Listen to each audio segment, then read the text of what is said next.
एक सखी बोली, अरे तूने देखा तो घूंघट क्यों नहीं लगा लिया? बोली, लगाई थी मैं।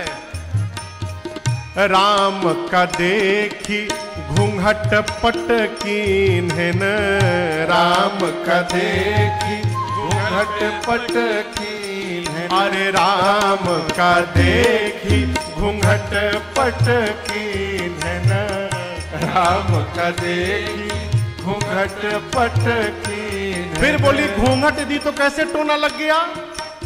अरे पै खुला रहा एक कोना, किशोर गोर सावरो सलोना। पै खुला रहा एक कोना, किशोर गोर सावरो सलोना। लगाए दिन टोना, किशोर गोर सावरो सलोना। एक सखी बोली, कैसे टोना लगाए? बोले, अरे बहुत खतरनाक है। मैं जैसे देखी, तिरछी नजर चितई रघुनंदन, तिरछी नजर चितई रघुनंदन। अरे तिरछी नजर चितई रघुनंदन, तिरछी नजर चितई रघुनंदन।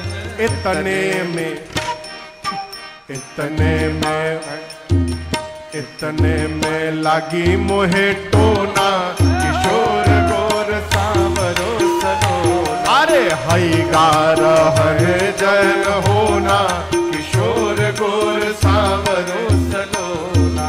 हमका लगाई दिन टोना, किशोर गोर सावरो सलोना।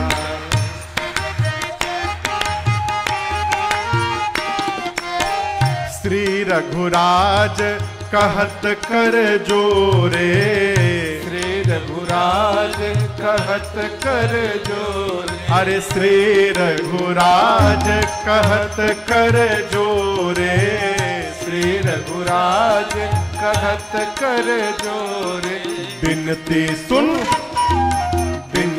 सुन दशरथ के छौना, किशोर गोर सावरो सलोना। दशरथ के छौना, किशोर गोर सावरो सलोना। हमका लगाई दिन टोना, किशोर गोर सावरो सलोना। हमका लगाई दिन टोना, किशोर गोर सावरो सलोना। किशोर गोर सावरो सलोना, किशोर गोर सावरो सलोना।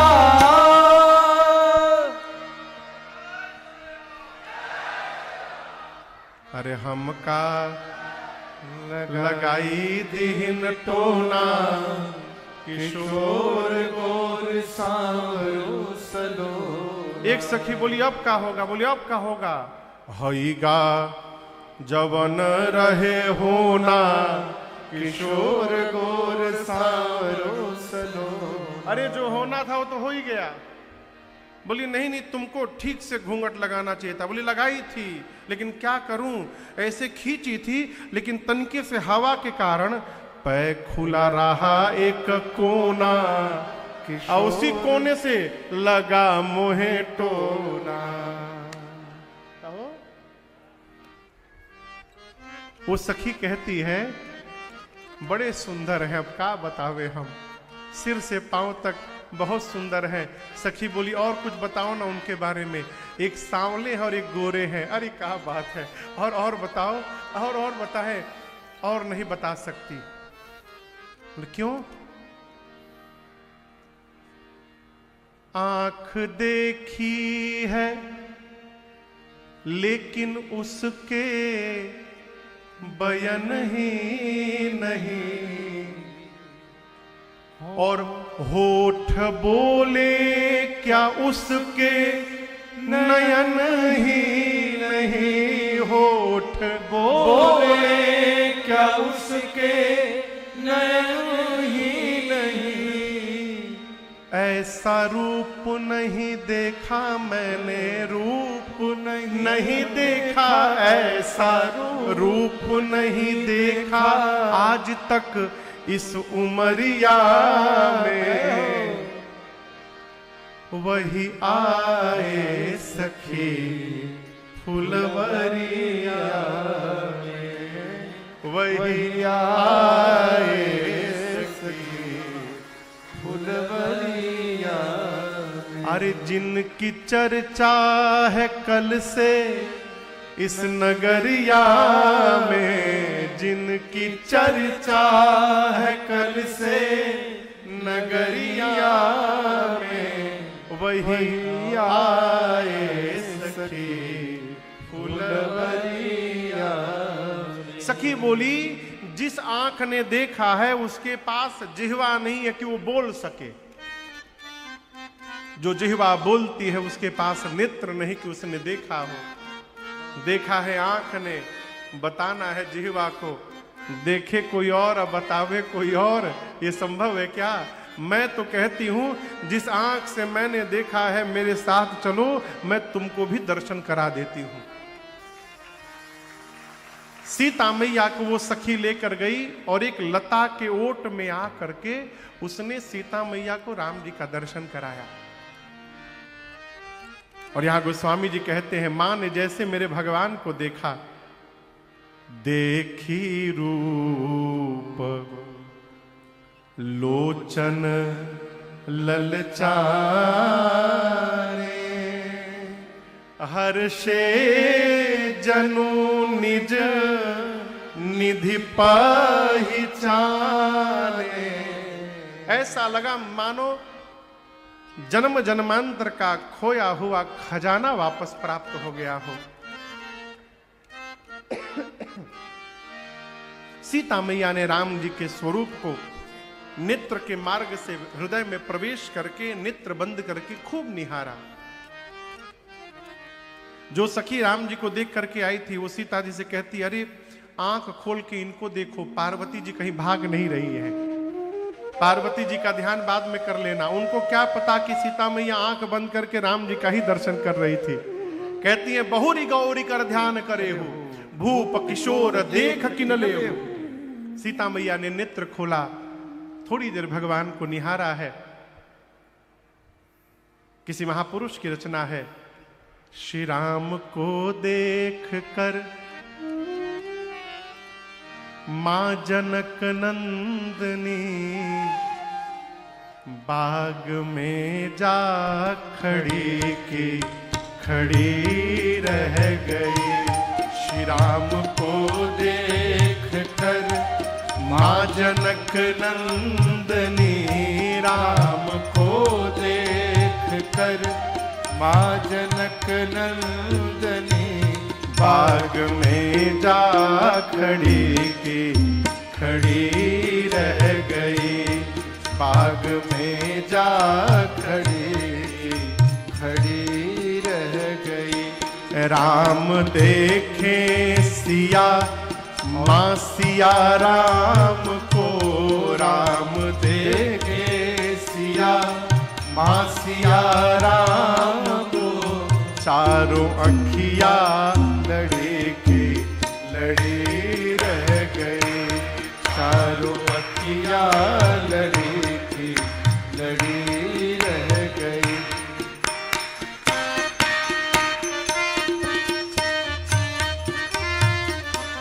थे जनकपुर गए देखने के लिए, थे जनकपुर गए देखने के लिए। सारी सखियां झरोखन से झांकन लगे, सारी सखियां झरोखन से झांकन लगी। देखते ही नजर मिल गई दोनों की, देखते ही नजर मिल गई दोनों की। जो जहां थी खड़ी की खड़ी रह गई, जो जहां थी खड़ी की खड़ी रह गई।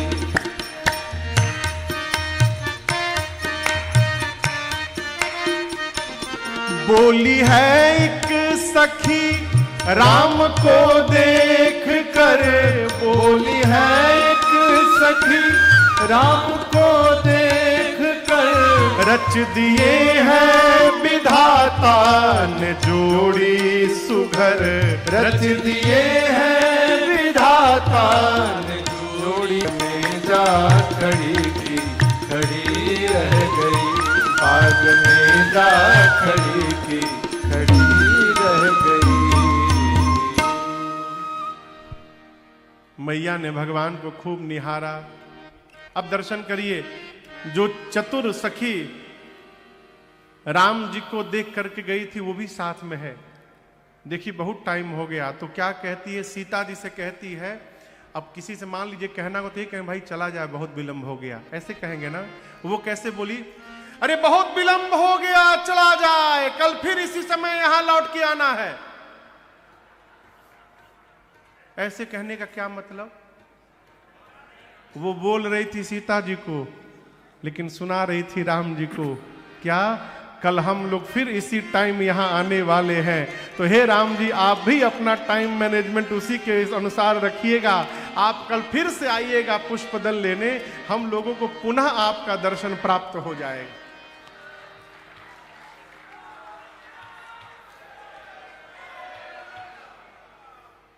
एक साथ लगाइए, ये हुई ना बात। सखियां मेरी मां को लेकर कहां गई? कहां गई? पार्वती जी के मंदिर गई, क्योंकि पूजन में आरती तक हो गया था, स्तुति बाकी थी।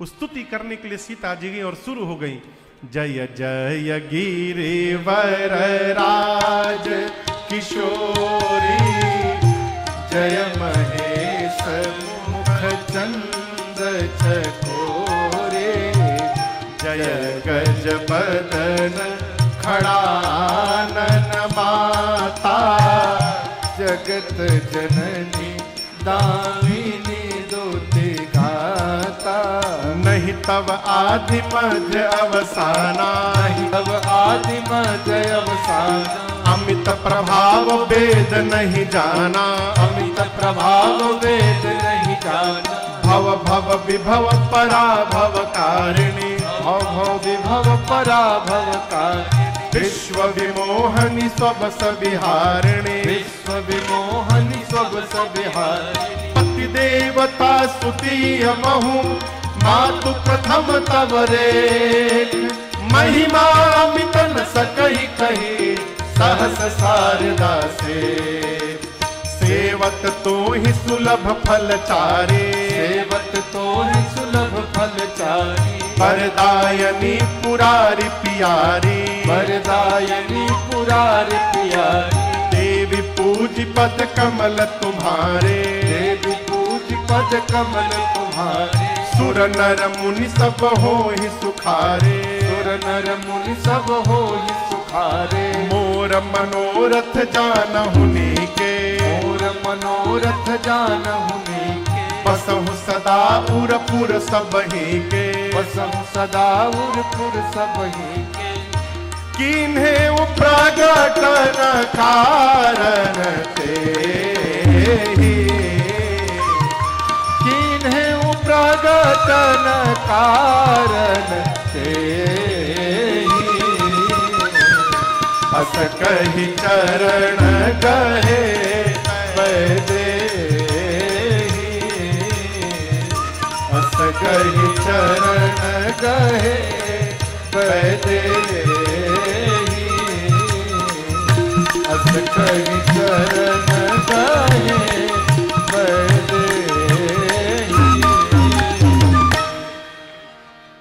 गोस्वामी तुलसीदास जी महाराज कहते हैं, सीता मिया ने स्तुति किया, हे गिरिराज पुत्री आपकी जय जयकार हो, हे शिव जी की प्रिया आपकी जय जयकार हो, हे गणपति और कार्तिकी जी की अम्बा आपकी जय जयकार हो। माँ आपके अमित प्रभाव को सरस्वती और वेद भी नहीं जानते, आप ही समस्त वैभव प्रदान करने वाली हैं। माँ पतिव्रत धर्म में निपुण स्त्रियों में आपका स्थान संसार में प्रथम आता है। माँ, आप शिव प्रिया हैं, आप वरदान देने वाली हैं। आपकी पूजा करके, आपकी सेवा करके मनुष्य चारों पुरुषार्थ प्राप्त कर सकते हैं। माँ, आप सबके हृदय में रहती हैं, इसलिए सबके हृदय की बात ठीक से जानती हैं। माँ, आप तो सीता के भी हृदय में हैं, आप मेरे हृदय की बात जानती हैं। माँ, आप जान रही हैं, इसलिए मैं कहूंगी नहीं, आप जो जानती हैं उसको बिना कहे पूर्ण करिए मैया, मैं आपके शरण में बैठी हूं।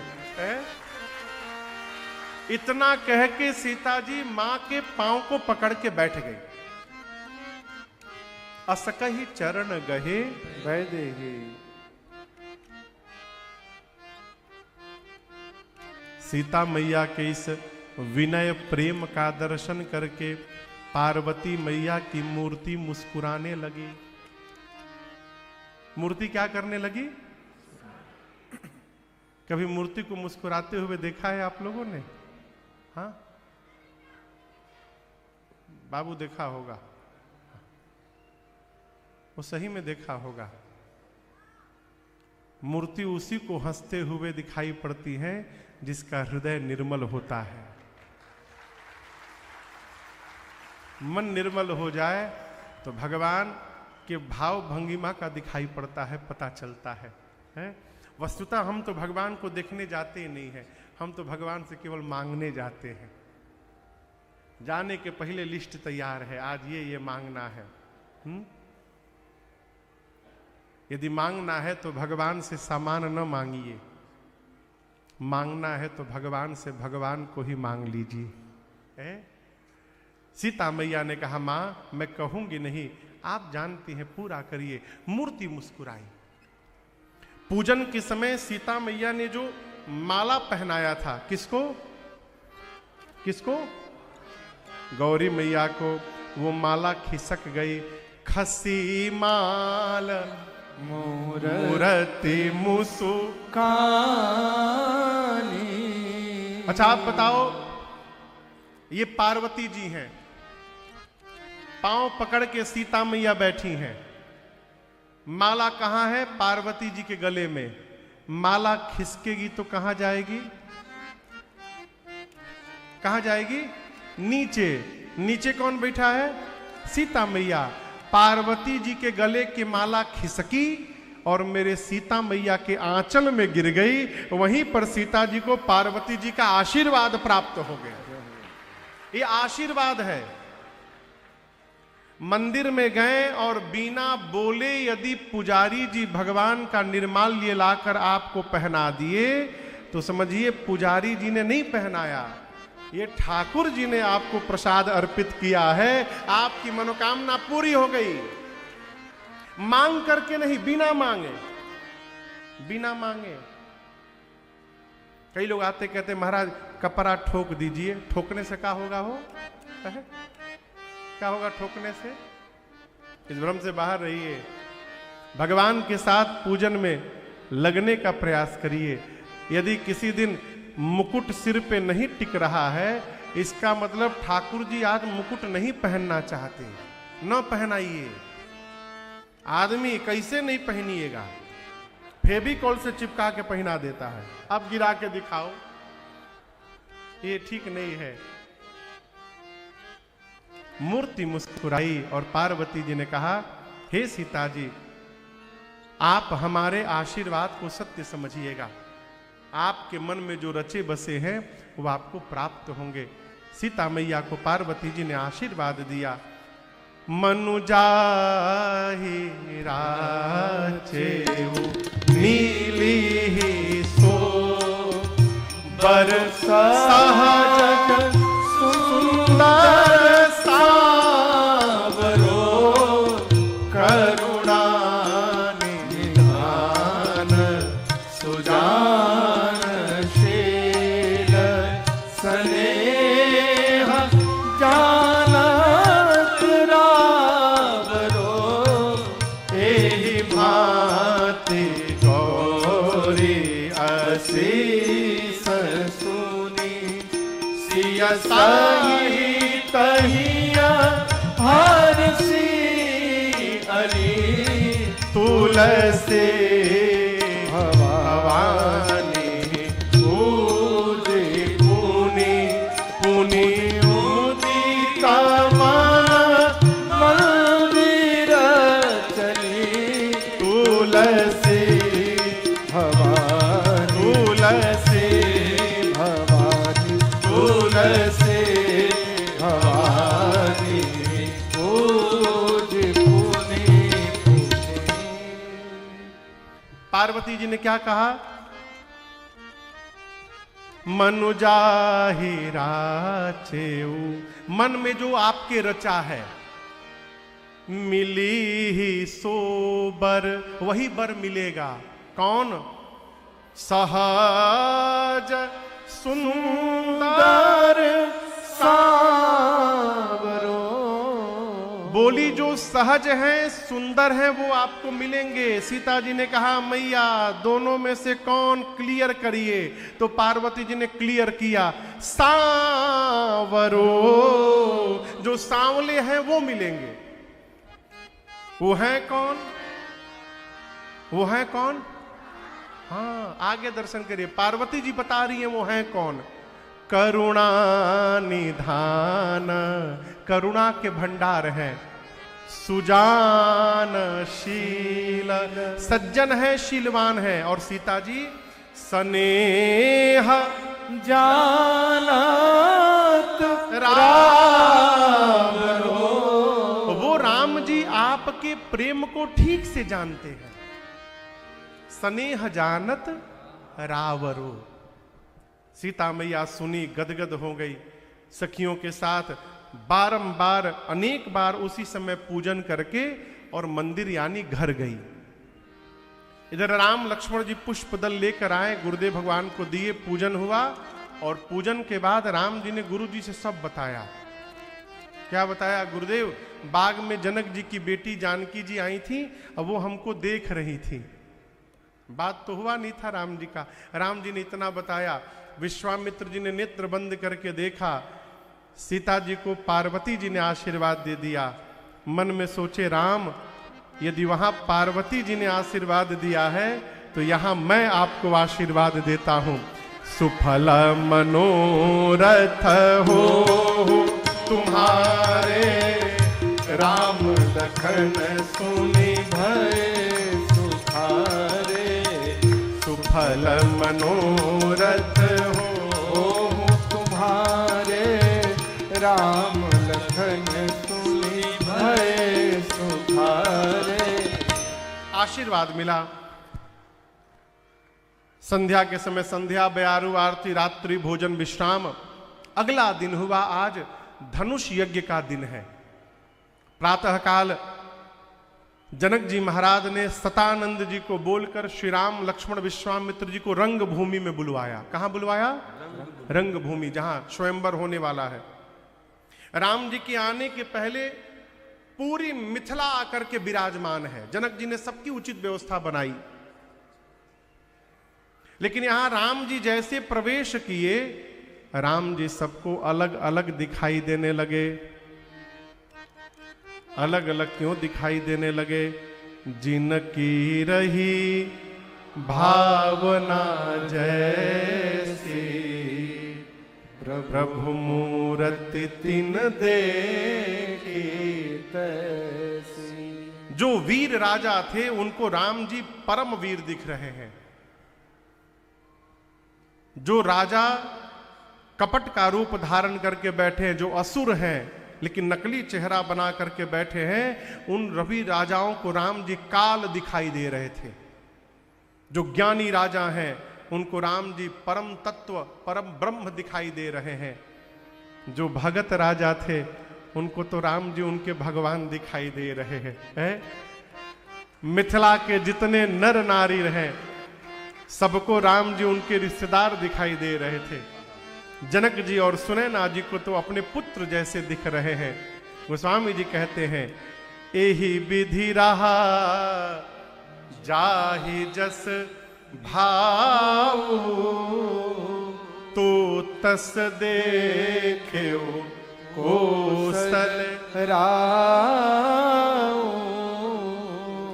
विश्वामित्र जी को जनक जी ने पूरे धनुष यज्ञ शाले की रचना का दर्शन कराया। यहां देखिए मुनिवर ऐसा बना है, यहां देखिए यहां ऐसी व्यवस्था की गई है। और जहां जहां विश्वामित्र जी जाते थे मालूम है क्या बोलते थे? पता है क्या बोलते थे? दिव्य। क्या बोलते थे? बोले अद्भुत बनाया महाराज, खूब दिव्य, केवल प्रशंसा करते थे। ये कथा कहती है कोई भी आपको अपना सामान दिखावे ना, घर द्वार गाड़ी घोड़ा, प्रशंसा करिए, खूब प्रशंसा करिए। क्यों? निंदा न करते, निंदा करिएगा तो जलपान से एक मिठाई कम हो जाएगा। उसके कान प्रशंसा सुनने के लिए पूछ रहे हैं। जैसे कोई नया कपड़ा पहन के आता है ना, तो पहनने के बाद कैसा लग रहा है, कहो कैसा लग रहा है, बोलिए दिव्य है। प्रशंसा करिए, कमी दिखाई पड़े तो तुरंत न बताइए। जलपान और पान बढ़िया से हो जाए, घर पहुंच जाइए, कोई खतरा ना रहे, तब फोन करके कहिए कि देखिए सब तो ठीक था, पनीर की सब्जी में पनीर थोड़ा खट्टा लग रहा था।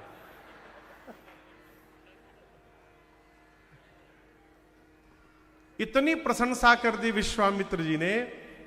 जनक जी महाराज बोले ये बाबा जी बहुत अच्छे हैं, ये बाबा जी को सबसे ऊपर बिठाया जाए। असव मंचनते मंचैक सुंदर विशद विशाल, मुनि समेत दो बंधुतः बैठा रे महिपाल।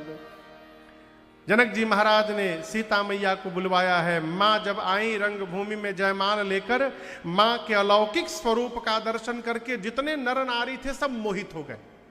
सीता मैया जाकर अपनी मां सुनैना जी के बगल में खड़ी हो गई। अब जनक जी ने अपनी बंदी जनों से कहा कि सभा में आए राजाओं के सामने मेरे प्रण को रखा जाए।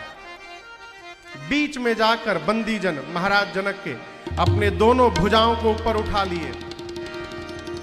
बोले बंदी बचन पर सुनहु सकल महिपाल, प्रण विदेह कर कहाहि हम भुजा उठाए।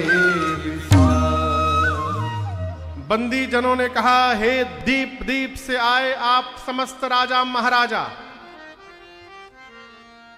आप सभी राजाओं के भुजाओं का बल चंद्रमा के बराबर है। सारे राजा गदगद हो गए, कितने श्रेष्ठ बंदी जन हैं, हमारे भुजाओं के बल की तुलना चंद्रमा से की जा रही है। बंदी जन बोले प्रसन्न मत होइए, यदि आपके भुजाओं का बल चंद्रमा है तो शंकर का पिनाक राहु है। राहु, इसको राहु समझिएगा, ये वही शिव का पिनाक है जिसकी कठोरता पूरे विश्व में विदित है। ध्यान से देखिए, ये वही पिनाक है जिसको रावण और बाणासुर ने स्पर्श भी नहीं किया। आज इस राज समाज में आप में से जो भी राजा इस धनुष को उठाकर झुकाकर इसकी प्रतंचा चढ़ाकर इसको तोड़ेगा, त्रैलोक्य में उस राजा की कीर्ति फैलेगी। और हम कहते हैं हमारे महाराज श्री जनक जी की लाडली श्री जानकी जू बिना कुछ मन में विचार किए उस वीर के गले में वरमाला पहना देंगी। यही हमारे महाराज जनक की प्रतिज्ञा है। बंदी जनों ने जैसे प्रण सुनाया, एक साथ 150-200 राजा खड़े हो गए। हम तोड़ेंगे, हम तोड़ेंगे। बंदी जनों ने कहा सब लोग मिलकर तोड़ी हो, बैठिए सब लोग, बारी बारी से आइएगा, सबको मौका मिलेगा, डोंट वरी। सारे राजा बैठ गए। बैठो चुपचाप, कहा बूंबा बूंबा करने लगे। ये राजा तोड़ने के लिए चल रहे हैं। हाँ। पहले काहे नहीं बजा, अभी काहे बजा?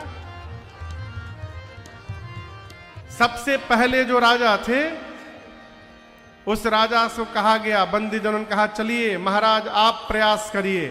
गोस्वामी जी कहते हैं जैसे अनुमति मिली राजा तुरंत परिकर बांधे उठे अकुलाए, खड़े भय आपन धोती बांधे ठीक से कहीं खुली न जाए।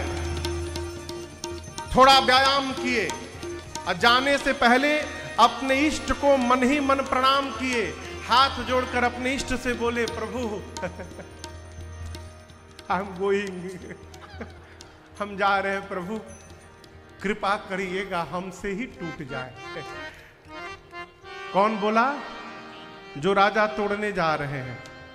उस सभा में कम से कम 10,000 राजा थे। कितने राजा? जब एक राजा अपने भगवान से कही रहा है कि हमसे टूट जाए, तो जो 9,999 राजा बैठे हैं वो तुरंत अपने भगवान से बोले, प्रभु बचाइएगा, इससे ना टूटने पाए प्रभु। अब कहां एक राजा, कहां हजारों राजा। गोस्वामी जी कहते हैं जैसे राजा को अनुमति मिलती है, तमकी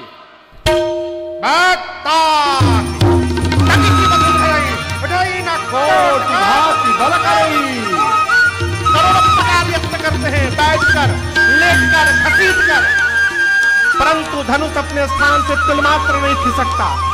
अंत में धनुष को छोड़कर सिर नीचे झुकाकर वो राजा वापस जाते हैं। अब दूसरा राजा चला है, गदगद है नहीं तोड़ पाए, मैं तोड़ के दिखाऊंगा। तो जो राजा वापस जा रहे थे वो राजा मन में बोले, हाँ जाओ जाओ जाओ जाओ, उठाओगे तो पता चलेगा, जाओ।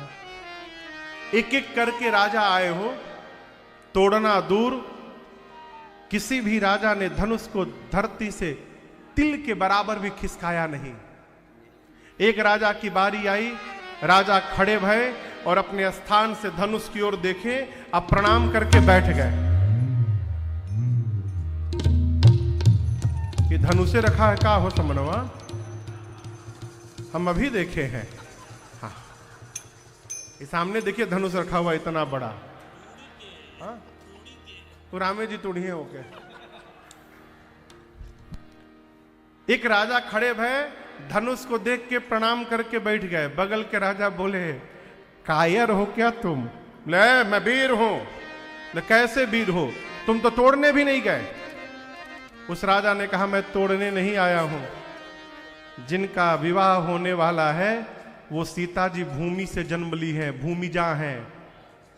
हम लोग राजा हैं, हम भूपति कहलाते हैं। इस संबंध से सीता जी हमारी बेटी हो गई।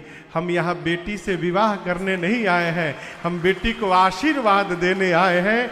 इसलिए ज्ञानी राजा गए ही नहीं। गोस्वामी जी लिखते हैं, जिनके कछु विचार मन माही, चाप समीप महीप न जाए। नहीं गए। एक भी राजा से धनुष नहीं खिसका।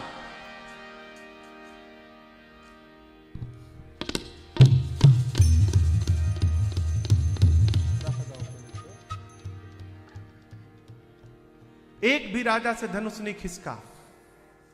जब किसी राजा से धनुष नहीं खिसका तो सभी राजाओं ने मिलकर निर्णय किया कि मिलकर तोड़ देते हैं। एक राजा ने कहा, मिलकर तोड़ देंगे तो विवाह किसके साथ होगा? एक राजा ने कहा, पहले समस्या समाप्त होने दो, मिलकर तोड़ देते हैं, उसके बाद डिसाइड कर लेंगे। एक राजा ने कहा, मैं तैयार हूं, मिलकर तोड़ दिया जाए, उसके बाद हम लोग आपस में ही युद्ध कर लेंगे, जो विजेता होगा उससे विवाह हो जाएगा। राजा बोले, स्वीकार है। और गोस्वामी जी कहते हैं 10,000 राजा। कितने राजा? 10,000। भूप सहस दस एक बारा,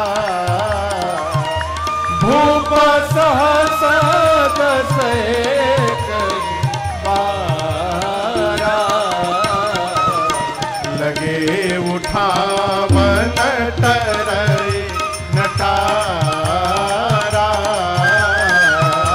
लगे उठावन तरई नटारा, लगे उठावन तरई नटारा। 10,000 राजा लगे, लेकिन उसके बाद भी धनुष तिलमात्र अपने स्थान से नहीं खिसका। समस्त राजा धनुष के हाथों अपनी कीर्ति वीरता गंवा करके अपने आसन पर जाकर सिर झुका करके नीचे बैठ गए। जब किसी से धनुष नहीं खिसका तो जनक जी महाराज को आवेश आ गया। जनक जी खड़े भय और खड़े होकर समस्त राजाओं को संबोधित करके कहने लगे, दीप दीप से आए आप समस्त राजा महाराजा, ध्यान से सुनिएगा, आप में से किसी भी राजा को मैंने यहां बुलाया नहीं था। आप समस्त राजा मेरा प्रण सुन सुनकर यहां आए हैं। मैं सबको पहचानता हूं कौन आया है। देवता आए हैं, दैत्य आए हैं वेश बदलकर, पाताल से नाग आए हैं, मनुष्य आए हैं, मुनि आए हैं। आप तो कह रहे थे अभी तोड़ देंगे, अरे शर्म करिए, तोड़ना तो दूर, आप में से किसी भी राजा ने धनुष को तिलमात्र नहीं खिसकाया धरती से। मेरी बेटी सुंदर है, ये कीर्ति वर्ण करने योग्य है, परंतु मुझे ऐसा प्रतीत होता है ब्रह्मा ने धरती पर ऐसा किसी को बनाकर भेजा ही नहीं है जो इस कीर्ति का जीवन में वर्ण कर सके। आज के बाद सावधान, आज के बाद आप में से कोई भी राजा इस बात का माख नहीं करेगा कि वो वीर है। मैं जनक जान गया, धरती वीरों से रिक्त हो चुकी है। क्या बैठे हो, विवाह का आस त्यागिए और अपने अपने घर वापस लौट जाइए। आज मैं यदि प्रण का त्याग करता हूं तो मेरे जीवन भर की कीर्ति कलंकित हो जाएगी। प्रण पे टिका रहता हूं तो मेरे आंखों के सामने मेरी बेटी कुमारी रह जाएगी। मैं जनक जानता धरती पर एक भी वीर नहीं बचा, ऐसी प्रतिज्ञा करके संसार में अपना उपहास कदापि नहीं होने देता। जनक जी महाराज गरजे। पहली बार जब जनक जी ललकारे कि आज के बाद अपने को कोई वीर नहीं बोलेगा, लक्ष्मण जी तिलमिला उठे सुनकर के, क्रोधित हो गए, लेकिन किसी तरह लक्ष्मण भैया अपना क्रोध शांत किए। मन में सोचे गुरु जी हैं, बड़े भैया हैं, ये लोग उत्तर देंगे। अभी क्रोध शांत हुआ ही था, तब तक जनक जी ने दूसरे